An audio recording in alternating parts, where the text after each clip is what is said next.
안녕하십니까. 퍼스의 기호학과 화살표의 적용 발표를 하게 된 민채영, 원소정, 허예솔, 호헌유입니다.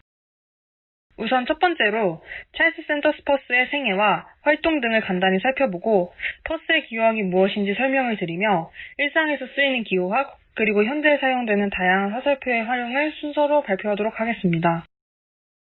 퍼스는 미국의 과학자이자 수학자로 실용주의의 아버지, 기호학의 창시자라고 불리웁니다. 로렌스 과학학교에서 최우수 성적으로 학사학위를 받았을 만큼 똑똑했던 퍼스는 하버드 대학의 교수인 아버지의 영향을 많이 받았습니다. 퍼스의 아버지는 어린 퍼스의 천재성을 일찍 알아차려 지적 훈련을 시켰고, 퍼스는 스스로를 천재라 생각하며 성장했습니다. 12살의 퍼스는 리처드 웨이틀리의 논리학원론을 형의 방에서 발견하고 독파한 이후 논리학이라는 주제에 평생 동안 관심을 갖게 됩니다. 퍼스는 1870년대 초기에 메타피지컬 클럽이라고 알려진 케임브리지 토론 모임에 참여하게 되는데요.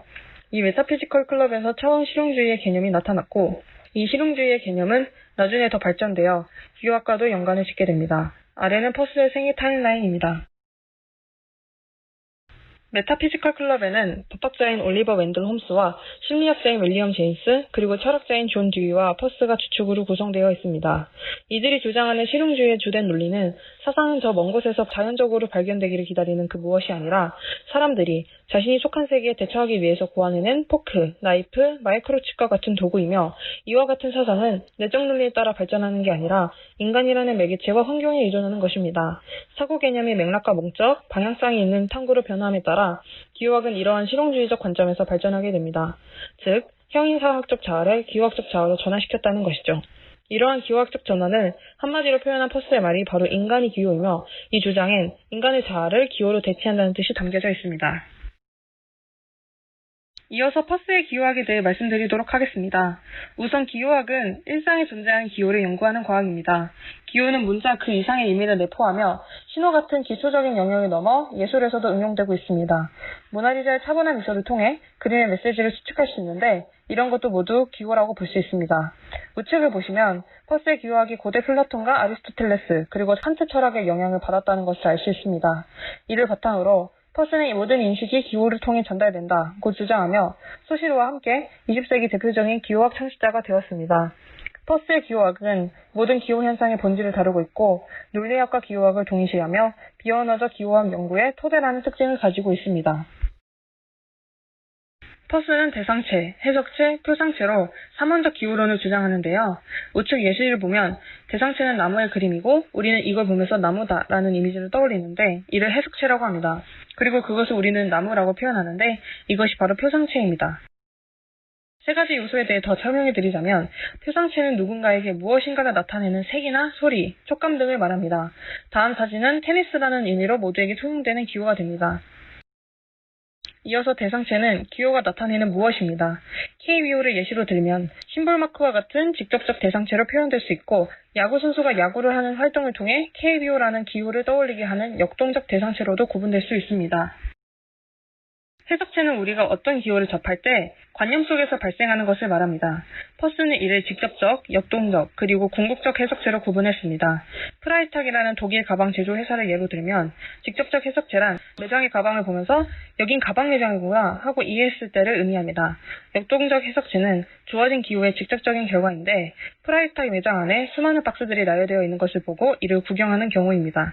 최종적 해석체는 기호가 모든 사람들에게 미치는 법칙 같은 효과인데, 예를 들어 프라이탁 심볼 마크를 보고 이곳이 다른 매장과는 차별된 특징이 있다는 것을 깨닫는 경우입니다. 다음으로 퍼스의 3원적 기호론에서 확장된 개념인 범주에 대해서 설명해 드리도록 하겠습니다. 제1범주, 2범주, 3범주로 나뉘어지고, 이 범주들이 3원적 기호론의 요소와 결합하면서 또 다른 요소를 만들게 됩니다. 첫 번째로 표상체에서는 품질 개별 법칙 기호로 나뉘게 됩니다. 맥도날드를 예시로 들어서 설명하면 품질 기호는 기초적 성질을 의미합니다. 맥도날드에서는 빨간과 노란색이 품질 기호가 됩니다. 개별 기호는 실제로 존재하는 사물이나 사건이 기호가 되는 경우인데, 맥도날드의 광고 표지판이 그 예시입니다. 법칙 기호는 법칙으로 이루어진 표상체로 맥도날드의 심볼 마크가 사용되는 모든 경우가 맥도날드와 법적 관련이 있게 됩니다. 다음은 대상체에서의 도상, 지표, 상징기호입니다.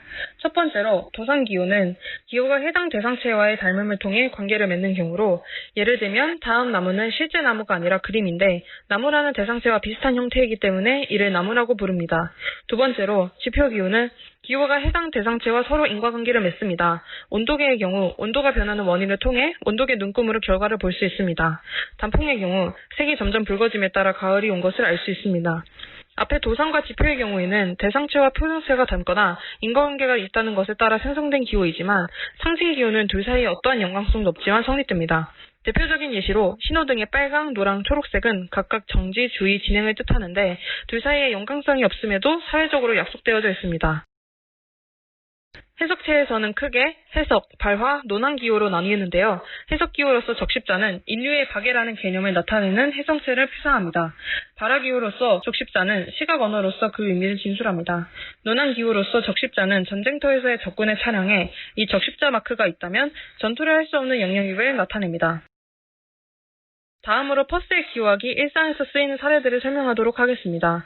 첫 번째로 중국에서 빨간색으로 디자인된 제품들을 많이 볼 수 있는데, 이는 빨간색이 경사와 행운의 상징이어서 사람들의 선호가 높기 때문입니다.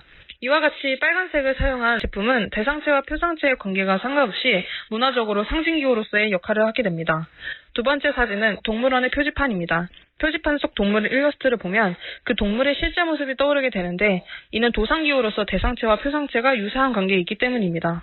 세 번째 도로 표지판은 우리가 어디로 가야 하는지 안내해 줄 수 있는데, 대상체에 있는 지표기호의 특성과 일치합니다.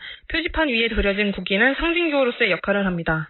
네 번째 토템 기둥은 일부 소수민족의 집 앞에서 흔히 볼 수 있는 기둥으로 가문을 대표하는 역사적 사건의 표상 이미지를 나타내고 상징기호로서의 역할을 합니다. 이어서 화살표 기호가 다양하게 활용되는 사례들을 설명하도록 하겠습니다. 첫 번째로 우리가 일상에서 많이 접하는 전자기기에서 화살표를 볼 수 있는데요. 화살표의 모양이 모두 다름에도 불구하고 우리는 그 방향성을 인식할 수 있습니다. 키보드의 엔터키 속 화살표는 누르면 다음 줄의 제일 왼쪽으로 이동하는 편리함을, 꺾인 화살표를 통해 직관적으로 보여줍니다. 화살표는 특정 방향으로 유도, 지시하는 속성을 가지고 있는데요. 화살표가 서로 연결되어 마치 무한적으로 반복되고 되돌아오는 느낌을 주면서 회전과 재활용의 의미를 나타냅니다. 재활용 통2, 회전 화살표를 통해 재활용을 하면 미래 세대에게 자원을 넘겨줄 수 있다는 취지를 담아냅니다. 우측 서브웨이 로고 속 화살표는 속도를 의미하는데, 이는 빠르고 편리하게 신선한 제품을 만날 수 있다는 메시지를 담고 있습니다. 실제로도 매장에선 샌드위치 주문 즉시 바로 만들어주는 높은 회전율을 보이고 있는데, 이러한 서브웨이만의 특징이 화살표 기호를 통해 잘 드러납니다. 다음으로는 브랜드 로고에서 쓰이는 화살표의 예시입니다. 아래는 페덱스라는 배송 브랜드로 심플한 화살표를 로고의 E와 X 사이에 배치하여 상징을 만들었으며, 이러한 화살표를 빠르고 안전한 배송을 표현하는 광고에 적극적으로 활용하고 있습니다. 대상체의 경우는 세 개의 화살표가 합쳐진 형태의 로고를 사용하고 있는데, 이는 스키의 기본 기술인 세 가지의 활강을 나타냅니다. 대상체를 직역하면 활강이라는 뜻으로 그 의미가 화살표를 통해 적절히 사용되었습니다. 다음은 상승과 하락을 나타내는 화살표 예시입니다. 주로 그래프나 가격, 체지방 지수, 경쟁력 등 눈으로 보이지 않는 것들을 시각화할 때 효과적으로 사용된 것을 볼 수 있었습니다. 도상기호로서 주식 그래프의 경우는 화살표의 지그재그를 통해 내림과 오름이 강조됩니다. 지표기호로는 상승하는 화살표를 알파벳과 합성하여 커지는 할인율을 표현합니다. 상징기호로는 다이어트 제품을 구입할 시 체지방의 하락과 라인의 상승을 경험할 수 있다는 의미를 내포합니다. 또한 재테크나 토익 광고를 통해 해당 서비스를 접하게 되면 마치 상승하는 화살표처럼 인생도 상승할 수 있다는 것을 보여줍니다. 앞선 사례들은 화살표의 기호가 제기능적으로 활용된 긍정적인 사례라면, 이번 사례는 기호와 기호 사이에 충돌이 일어나 제 기능을 활용하지 못한 사례입니다. 바로 금지와 지시가 하나의 신호에 모두 들어가 있는 것인데요. 우측 사진 속 신호를 보면 빨간불이 켜져 좌회전 차량은 신호 대기를 해야 하는 상황이지만, 빨간불에 멈춰라 라는 의미와 화살표에 가라라는 의미가 서로 상충되는 것을 볼 수 있습니다. 이는 도로교통 전문가들로부터 어정쩡한 신호체계, 기호학적 넌센스, 이중적인 속성이라는 평가를 받았습니다. 퍼스의 기호학은 디자인을 함에 있어서 지표를 다양한 측면으로 해석하고 연구하는 것에 의의를 가집니다. 따라서 저희는 기호는 단순히 미적인 디자인을 넘어서 수많은 사람들의 생각을 조화롭게 합하고 그것을 또 다양하게 해석할 수 있게 한다고 생각합니다. 이상으로 퍼스의 기호학에 대해 발표를 마치도록 하겠습니다.